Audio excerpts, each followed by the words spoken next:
All right, y'all. Greetings and salutations. Y'all know we like to have a special guest on the show. And this week, I can say it's an honor. One of the coolest Wildcats I have ever met. He's in my top three favorite Wildcats ever. Mr. Tyrone Sapp, offensive line coach at Dr. Phillips, if I'm correct. Yeah. I coach mainly the defensive line at Dr. Phillips, and I'm happy and honored to be on here. And I guess if I had to pick a favorite Rattler, I guess it would be you, Mr. Hadley. I don't have a top three favorite Rattlers. I really don't like any Rattlers, but um, outside of you being a Rattler, you definitely in my top five of favorite people. Especially work with. We had a great time at Jones High School. But yeah, you're a Rattler. I'm a Wildcat. I got my little Wildcat helmet here. Look at Now y'all. I didn't play in this helmet. One of the reps from Rydell gift that helmet to me. I think our Wildcat used to help me. I want to say in the 2000s. 2010s. And as you know, I played there from 99 to '03. Yes, and Coach Sapp is very humble. He's also served as a head coach, offensive coordinator, and highly sought after. So this guy, Yeah, he knows his stuff. If you ever I got to tried. sit in on his live, he is very knowledgeable. And Yeah, I tried coaching. And just like you, very humble, a lot of humility. You go far that way. yeah, coach, revolutionary offense. He's a stereotypical offensive lineman. They will often tell you in football circles, offensive linemen are probably the smartest guys on the field, and his offense is a lot of fun to watch when he's able to be an offensive coordinator.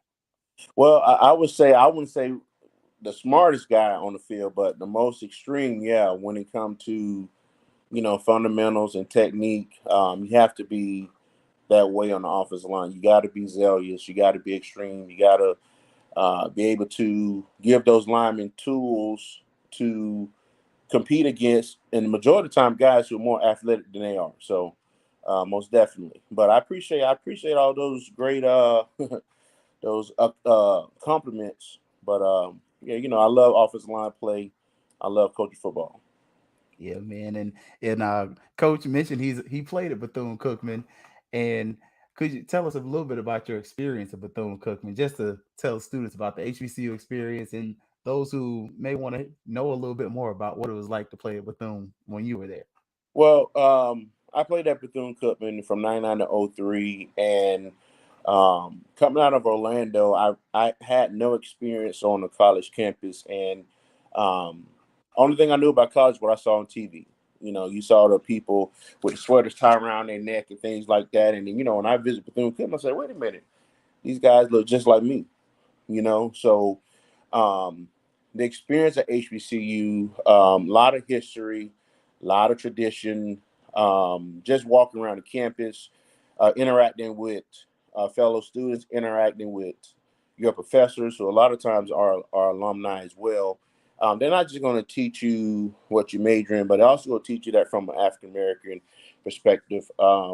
And we're able to understand that African Americans, we have layers. Everyone's not going to be the same. So, meeting people from the West Coast, the Midwest, Northern, South, North, South, so it was a good experience for me because I was able to be exposed to different cultures, and, you know, not everyone that is African American is like me from Orlando, Florida. Hmm. And how did you get into coaching? I've never asked you that question before. Um, well, my high school coach, Bill Gerke, he coached me at Dr. Phillips, and I ended my career in 2003. And he asked me would I be interested in coaching.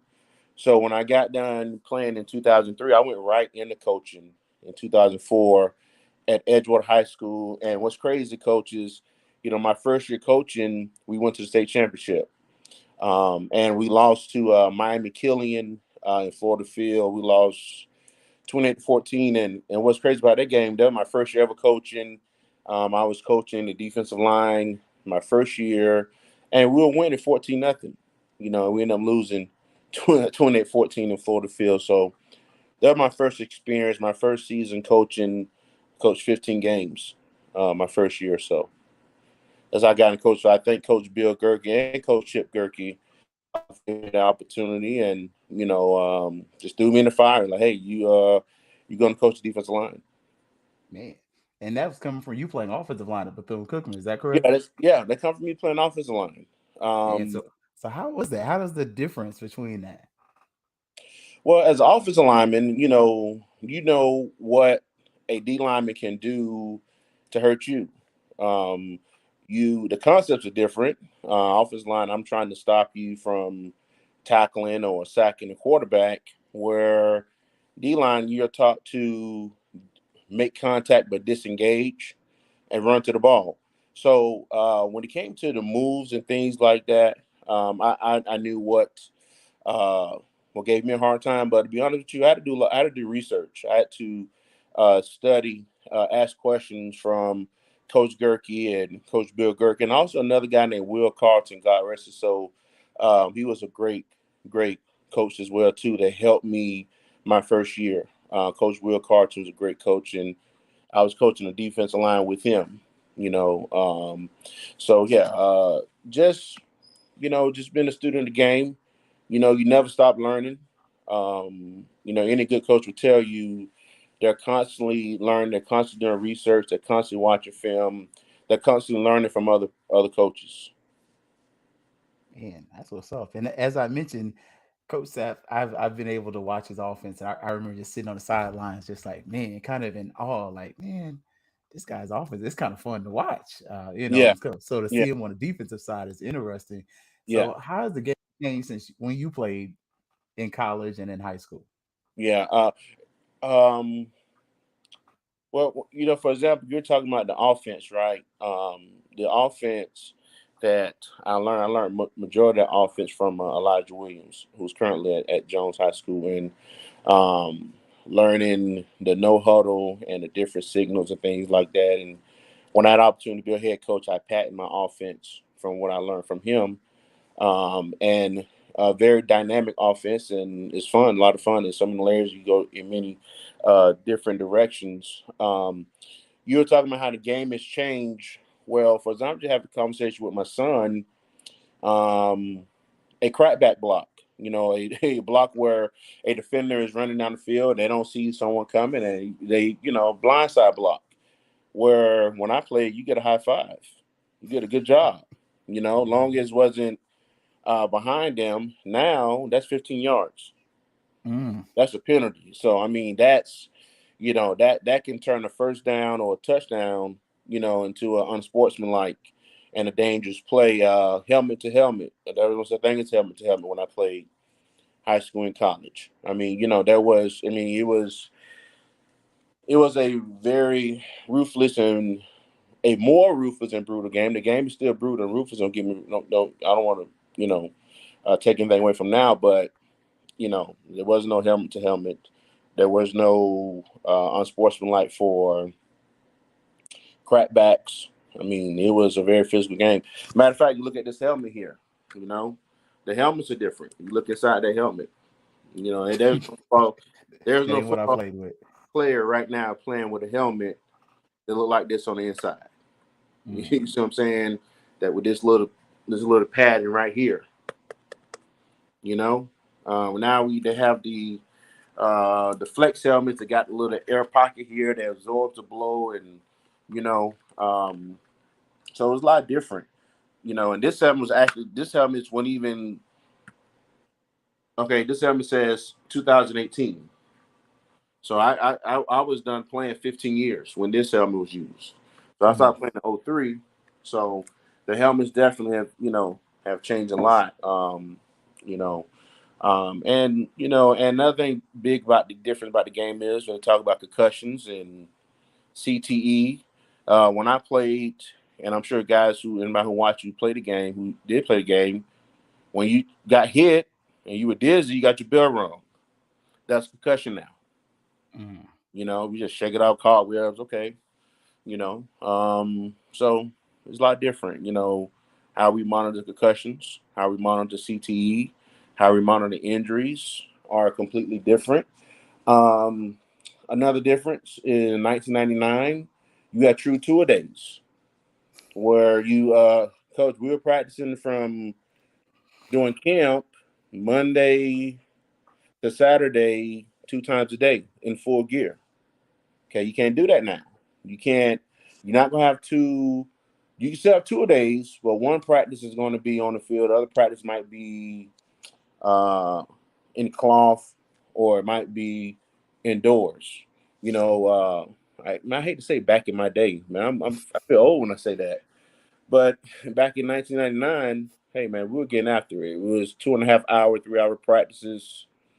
You go to lunch, small team meeting, back on the field, both are in full gear. I want to say that changed. I want to say in 2001 it changed when it came to 24-hour rule.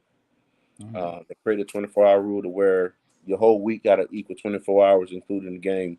So yeah, it has changed a lot, man. But I think it's changed for the better Mhm. good. Um, I think sometimes the helmet stuff is just sometimes it's a discretion call. I think it's a judgment call, a lot of times. But if you play an offensive line, every play is pretty much it's gonna be a helmet to helmet experience if you're a D lineman or O lineman. Mm. Okay.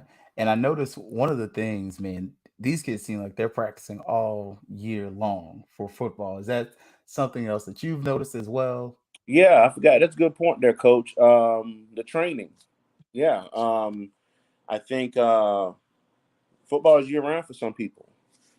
Um, Especially I think not even in high school. I see in a lot of youth sports. Um, we have kids they're doing spring football and youth football now. I mean, when my son played, he went from practicing in June, playing in July. They were done in November. Now they have all these all-star games, these bowls, these tournaments, and they're playing full gear.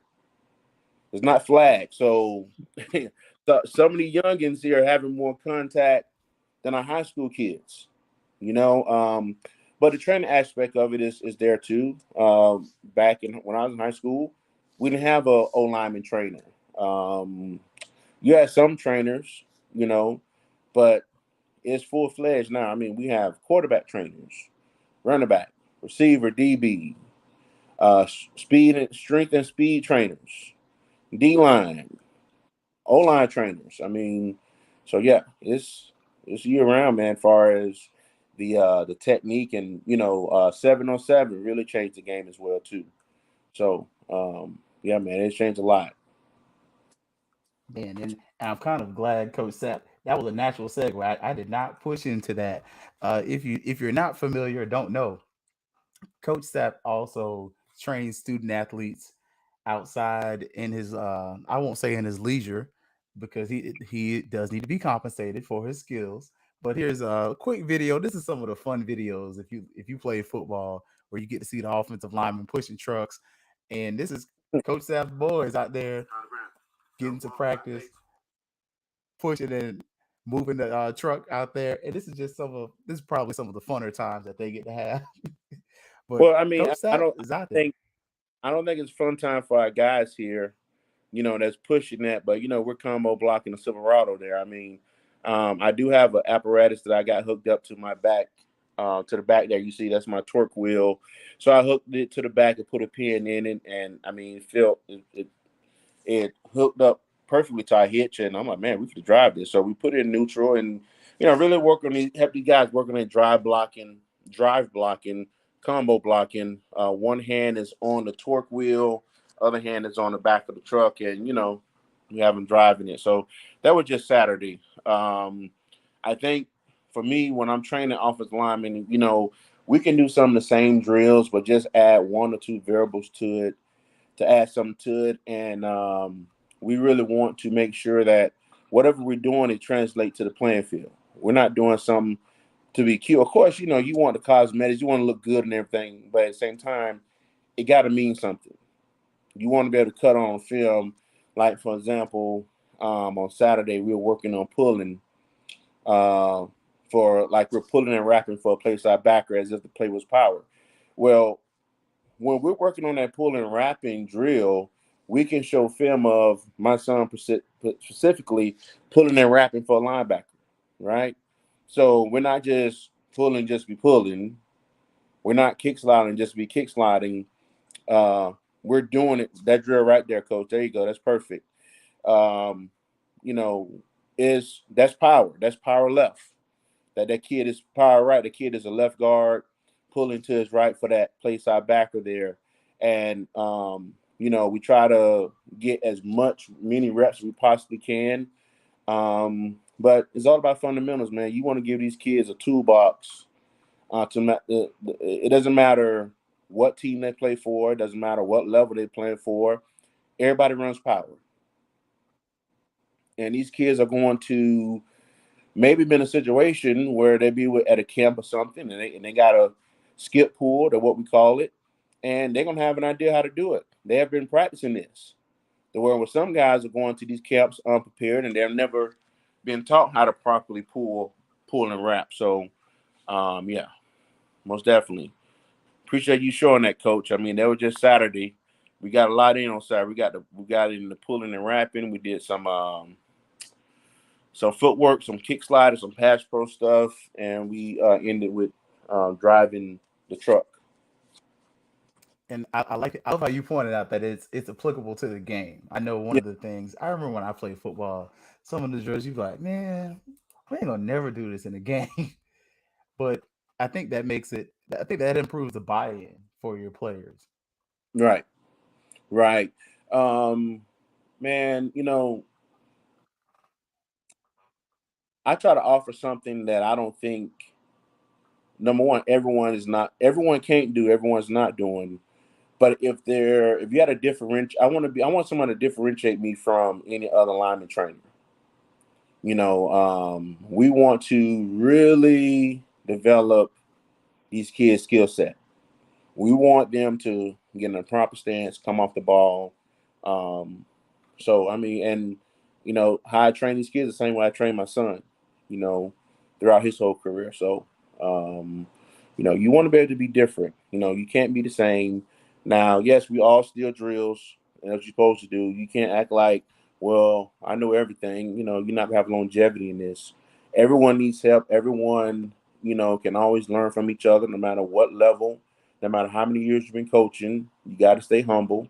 If you really want longevity, the minute you feel like you know everything, you're going to get left behind.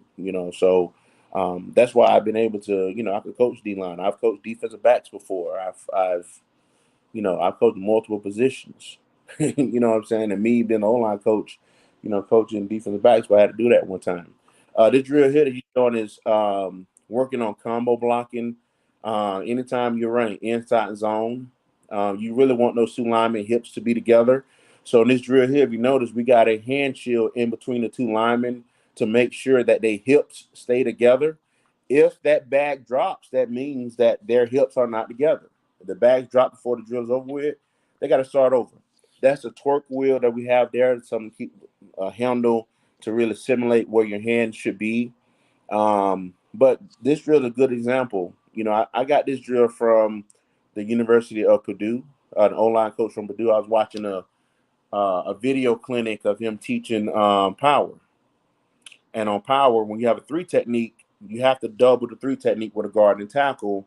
And he showed this drill on how to help his linemen keep their hips together and their shoulders together, double teaming, or combo blocking a three technique. So we'll do this drill without the torque wheel. We'll do it with a hand shield. We'll do it with them holding the X bag, and then sometimes we'll put a person with a medicine ball at the end of this drill, simulating the guard coming off and blocking the linebacker. So yeah, it's a Man, science I coach. I mean, because I was watching this, I'm like, man, what are they doing? And I was like, man, yeah, I got Sapp on here. I got to ask him because I know one yeah, thing I love about Coach Sapp, he's willing to share. I yeah, remember coming into Jones green as heck, and he would just share like, man, just do this, do that, yeah, think about this. I'm like, okay, all right, cool, yeah. and You it got makes it everybody, makes a man. difference. Everybody needs help, coach. Somebody, no matter how successful we are in our careers, someone helped us along the way, right? You got to be able to pass it forward. All the coaches have helped me in my career. You know, I'm always willing to help young coaches because one time I was a young coach. Remember, I went from playing field to coach in 1 year, and I was rough, man. I was rough that first year, man. I was like, you know, going in on kids. Like, hey, man, it's high school, man. Just relax a little bit, take it down a little bit. So I was a young guy, and now I think I started in '04. This is year 18. So now year 18, coach, now I can try to help those young coaches like, look, man, you got to be able to, build a rapport with the kids, get a better understanding of the kids. You still got to get on their behinds, but you got to be able to differentiate your approach. Everybody can't take a lot of that stuff. Oh, man, he got another drill here. Okay. Look, This is man, Nate. And I come yeah, with data, coach. I'm his story. yeah. So this is Nate and Dwayne. So we're working on this drill here. They're working on what we call our, you have kick slide and then you have power slide. So this is a situation where the O lineman is pass protecting, and sometimes he has to post, what we call post. So where he has to step with his inside foot and punch with that other foot here, and we're just applying pressure to Nate on his shoulder, and we want him to generate force just using that up foot. He's moving lateral, but he's generating power with that up foot. And this drill here is our his left foot. So we use the medicine ball every day. We use the cones every day. Um, Nate is going to be one of our starting centers. Well, I was excuse me when I started offensive lineman at Dr. Phillips, and Dwayne, he's a lineman at another school here in Orange County, and they both are doing an awesome job. Yeah. And again, I love how you're showing that the the drills are applicable off the field. Yeah, Like what you're doing off the field is gonna then translate to something on the field yeah, later on. And I think that's gonna resonate huge, and it already has. yeah, most definitely. I think every kid that they have trained with us, um, they have seen an improvement somewhere in their game. If it's getting in the stance correctly, if it's coming off the ball, if it's strengthening their legs, if it's pass protecting, kick sliding, punching, pulling, blocking down, base blocking, using their hands, coordinating their hands with their feet. I mean, strengthening their core, man. It is a lot of stuff that goes into offensive line play. Offensive linemen are developed. They don't just show up and know how to play. They are, you have to develop them. That's why that position is very important. And I know you said earlier I was really sought after. That's because I'm an O-line coach. I mean, there's not that many. There are guys who are coaching offensive line because they had to coach it. They couldn't find nobody else to do it. But you got to love it, man. O line, this is not something you're gonna want to coach as. I had a coach online. It's not going to end well. You got to want to do this. And even though I'm coaching the defensive line at Dr. Phillips High School, I get my O line niche. I get you know, my O line buzz, so to speak, from my academy. Coaching up my son, coaching up other kids that really, trust us with helping them get better as O linemen. And let's give Coach Sapp some flowers. Sorry, because Coach Sapp has had students go play Division I college football many times over from the offensive line as well as defensive line. One of his former students is at Jackson State right now for all them Swaxon State fans. Uh, and he's one of my favorite kids. I'm not gonna lie. Personally, Devin was a great kid, but he's Yeah, got students. and Devin Hayes is a special kid, man. First off, he's at Jackson State, He transferred from Florida Atlantic, and he was a graduate transfer, which is very big. So he has this degree, and we applaud, give Devin Hayes his flowers and his parents their flowers for raising a great young man, and not only playing college, not only signing, playing, but graduating. Man, that's what you want. Everyone's so focused on signing, right? But sometimes we put so much energy into signing, not really worrying about the maintaining and completing. Devin Hayes was one of the guys that completed. And I remember I started coaching Devin Hayes going into his sophomore year, going into his junior year. He had never played O line. He had came from another school in Orange County, yeah, and he was a D lineman his freshman sophomore year. So going into his junior year, his sophomore spring, going to junior year, we were coaching him. I was the O line coach. His junior, senior year, man, and he ended up being a starter for us at left tackle, and he did an awesome job. It's very hard to, never play an offensive line, but once again, Devin Hayes is like 6'6", at the time in high school, 260, 265, very athletic young man, very strong young man, and had a, great personality, great family, great background, and hey, the results are, I mean, he still got time left as a college graduate. So that's big, I've been blessed to be around some good players, Yeah, you man, know. Calvin was another one. Calvin Francis another, and he graduated. Think Yeah, business he degree. graduated and he's getting his master's now. Like, he's getting his master's now, man. So, he's another kid, man. Humble beginnings, you know. It took, I can't one coach, I'm going to say this, because I know you giving me, props for coaching these kids, but I'm gonna say this, and I want to hear this. Not one person can take full responsibility for the success of a kid. Yes. Not one coach. Now you have position coaches, head coach, coordinators. Yes, they're gonna get the publicity they should because they're the head coach. But trust me, man, there've been a lot of people who don't get their flowers.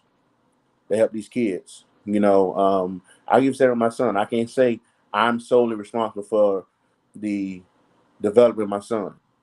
He has had youth coaches, have had coaches in high school that have helped him as well, trainers that have helped him. I just want to say that, you know what I'm saying? Because sometimes I think some of the adults get confused sometimes. They want to take all of the credit. You can't take all of nothing for the success of a kid.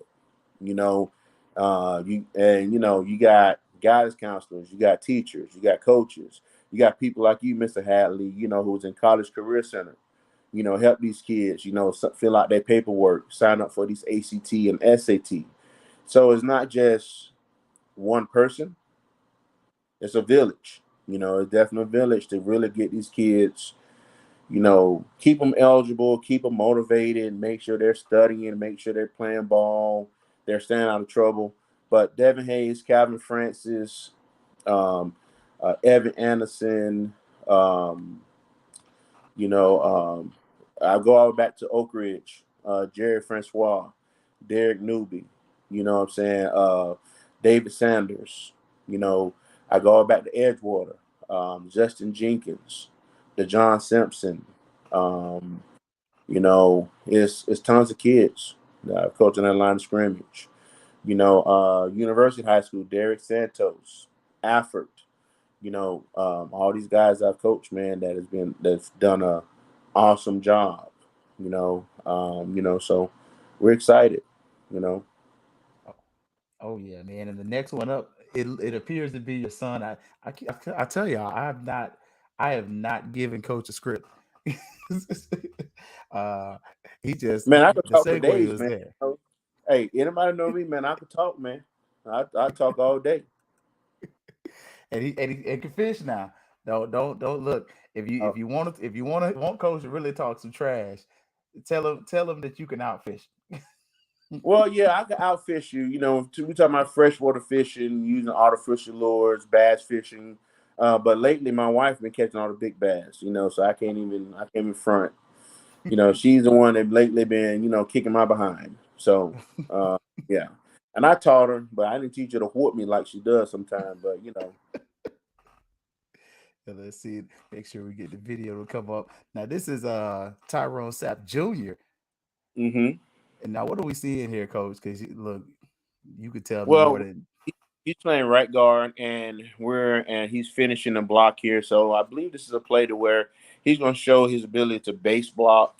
Now, before we talk how good Tyrone is, let's talk about what he need to work on. What when I played, I wasn't the biggest, strongest, but I was definitely the nastiest player out there. I mean, I was like really take liberties, not like something just not trying to purposely hurt someone, but I had to compensate, right? Um, I, TJ has all the tools here. He could play center guard and tackle, but I told him that he still has a gear that we have not seen yet, and that's on him.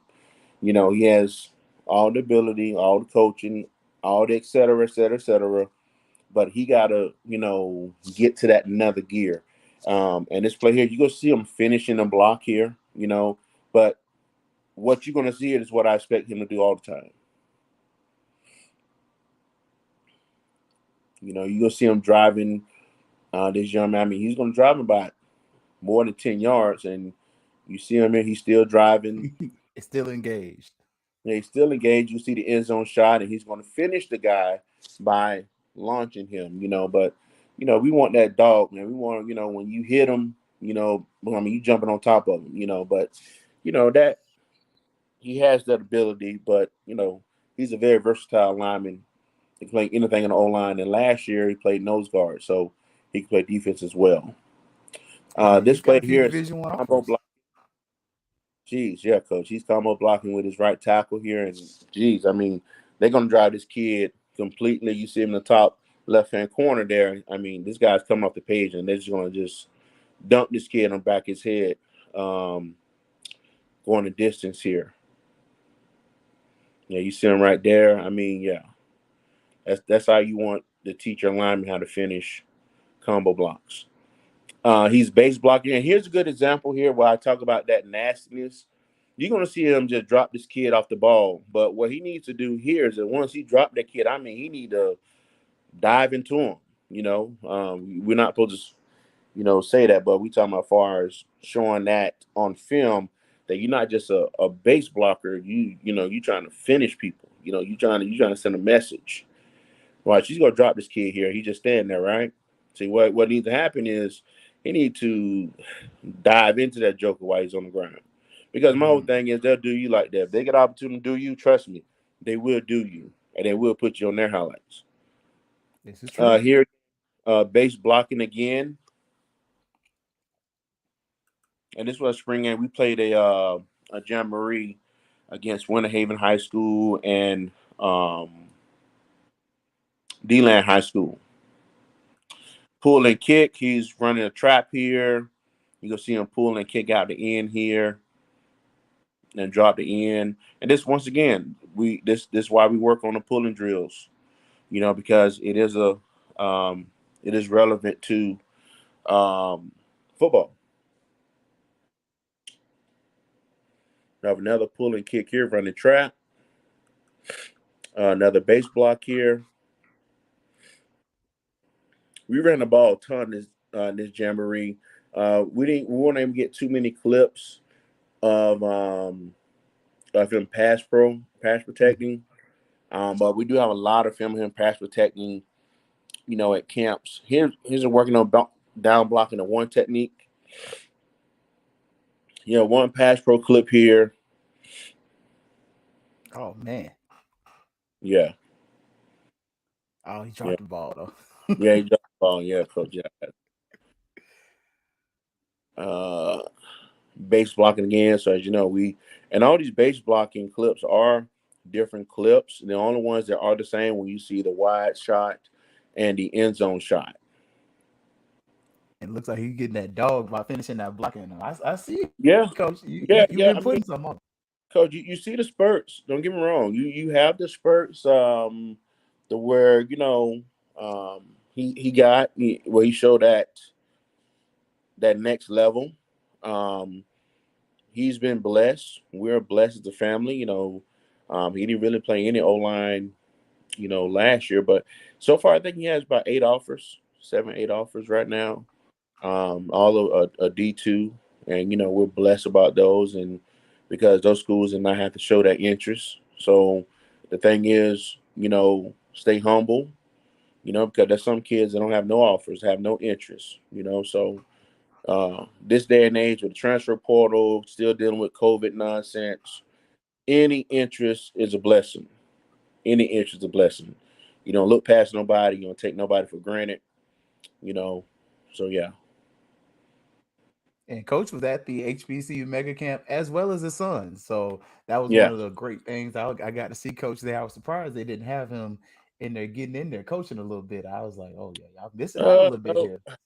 coach. I mean, you let those you let them coaches do their thing, man. I mean, I'm just there, observing, and we went to quite few camps this year, and there was some things that he had been taught before, and there's some new things he had to learn. I mean, that's part of football. Everyone has their own style. Everyone has their own techniques and quirks they like about offensive line fundamentals.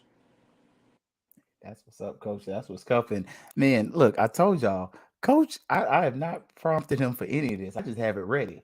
So mention offensive lineman fundamentals. Yeah, Coach is going to be at the advanced QB camp. This is the second one y'all have done within like about 2, 3 weeks. yeah, No games played around here. yeah, Could you tell us a yeah. little bit about the advanced QB camp and kind of what it is?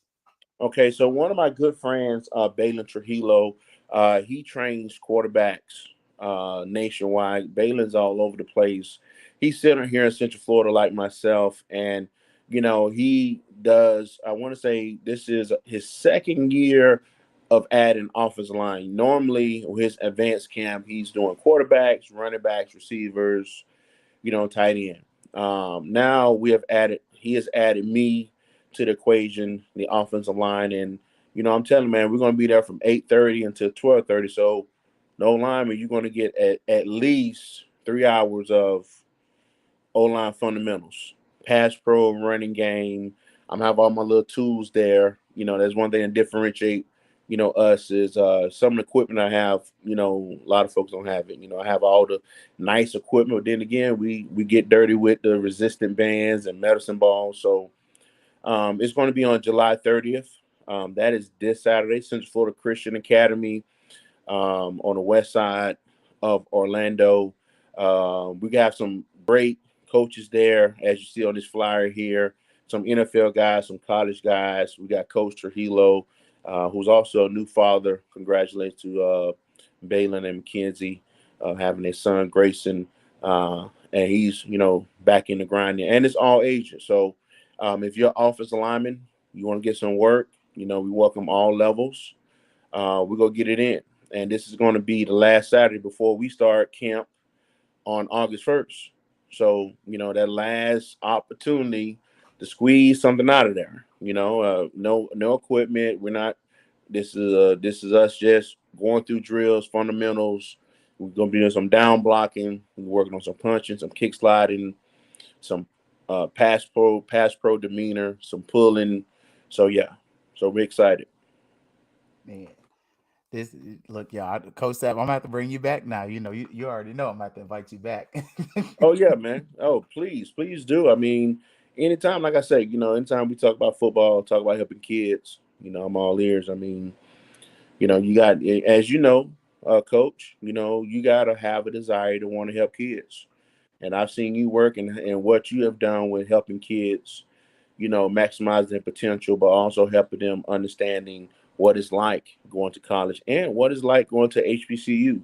Even though it ain't the right HBCU, in my opinion, it's not the one in Daytona Beach, but yeah, I think Family does okay job. They do an okay job. I appreciate that. Now I tell y'all what, man. If you have the opportunity, please check out Coach Sapp. Coach, if someone wants to be able to inquire about your services, what's the best way they could get in contact with you? They can go on Instagram, SAP's Online Academy, and go on Facebook. You can friend request them on Facebook, Tyrone Sapp. I'm also on Twitter, Sapp SR. But I would say Instagram, Sapp's Online Academy. you will see our logo there. Here's my Twitter right here. The coach is putting up for us. You can follow us. So yeah, man. I mean, we always want to help. Now we're going to slow down a little bit on the training once the season start naturally because everyone is in the full in swing of things. But we will train, do some, throw in some sessions on a Sunday, like a Sunday morning, maybe. Um, Sometimes Saturdays, but a lot of times, a lot of kids are recovering from a game, and as coaches, we're watching film and meeting and things like that. So yeah. Man, I appreciate it, y'all. That is Coach Tyrone Sapp, man. He is a VCU grad, and I tell y'all what, I don't hold it against him at all. I actually have learned quite a bit from the good brother right there. Look at it. There you go. More VCU stuff. There you go, man. Maroon and gold, man. I mean, yeah, but we're Wildcats. We're Wildcats. I mean, we're part of HBCU family, man, and I enjoyed it. Definitely enjoyed it. Oh yeah, man. As y'all can see, man, the love is real. Oh, the only time we really don't like each other is during the classic. Then after the game, we out there trying to figure out who got some good barbecue or something. Who got some Yeah, fish we can get. yeah, but yeah, man. I mean, like I said, I really don't like any rattlers. I mean, I gotta be honest. I mean, I can't even. But Mr. Hadley, he's exceptional. He's the exception. I mean, you know, but me, I don't have too many rattler friends. We're not gonna go to lunch together. But it's all love. It's now it's all about exposure, and our schools are getting more exposure, even more. This is the most exposure that either school has gotten in years. So it's good. All eyes on HBCU, so that's a positive. It's a great day, man, and hopefully, man, I'm not gonna lie, Coach, I might try to be in Jacksonville for that game where y'all Yeah, play yeah, that should be a Jackson good one. State this year. Yeah, that should. I mean, that one's going to sell out most definitely. I mean, Jackson State, Bethune-Cookman. You got Coach Prime against the Wildcats. I mean, that's going to be a good one, man. And you guys play Jackson State too as well, right? Oh yeah, I'll be down there for Miami for that one. That one's Oh, so y'all playing in Miami for that one? yeah, we're playing them in Wow, Miami, so they all over the state playing these Florida schools. wow, man. So, yeah. So do you guys play them before we do? Yeah, we played them our second game, their first game. So Okay. hopefully I can get some video and film and see Devin and some of them other guys on the field and Oh everything. yeah, But yeah, yeah, man. I mean, Prime is giving HBCUs the right exposure. I mean, so hope I believe it's going to continue to go in that direction, and it's going to encourage kids to continue to attend HBCUs. As a not an afterthought, but as a real serious thought. Option. When comparing to other schools. oh yeah, and BCU's got a good coach. I'm not gonna lie. Coach Sims is probably one of the most slept on coaches in the SWAC. He won't Yeah. he won't say it a lot. That he's another humble brother, but that dude can coach his butt off. Oh yeah, yeah, coach. He's an awesome coach, man. They're doing an awesome job over there, with keeping our program where it needs to be. I mean, he's definitely a championship head coach. Champion head coach, most definitely. Yeah, man, give him a few more years and they're gonna be back. Oh I don't want to see it, but yeah, he's a no, good but coach, and man, you can't deny it. yeah, man, and and Coach Simmons up there is with your school too, man. Is doing an awesome job as well, man. I mean, that's the thing. You see two Florida HBCUs that are really making big moves. They're getting players. I've seen some of the kids that you guys got through the portal recently. They look good, and Cookman, we've got some kids through the portal as well, and that's exciting. Exciting to see those kids, going off different places. Yeah, you know what? I want to try the HBCU. So that's good. That always helps. It's always a positive. It's gonna be a great thing, man. It's gonna be a great thing. Well, I'm not gonna hold Coach Sapp too long because it's gonna be Monday morning soon. He may have to go to work tomorrow. Well, I mean, we'll be training tomorrow. We'll be at training in high school tomorrow. But I mean, yeah. Man, that being said, Coach Sapp, thank you again for showing up and showing out, as you Wildcats like to say. Oh yeah, oh yeah. It's always a pleasure, Mr. Hadley, man. I appreciate you having me tonight, and having this conversation. 45 minutes, it went by very quick, and that's a good thing. I appreciate it, Coach. Well, y'all, thank y'all for watching. I'm definitely, as always, as my custom, I'm going to make sure I send a copy to Coach Sapp when it's available, so that he can share it and download it in his leisure. But it's always going to be fangs up, y'all, and thank y'all for watching. Thanks a lot, Coach.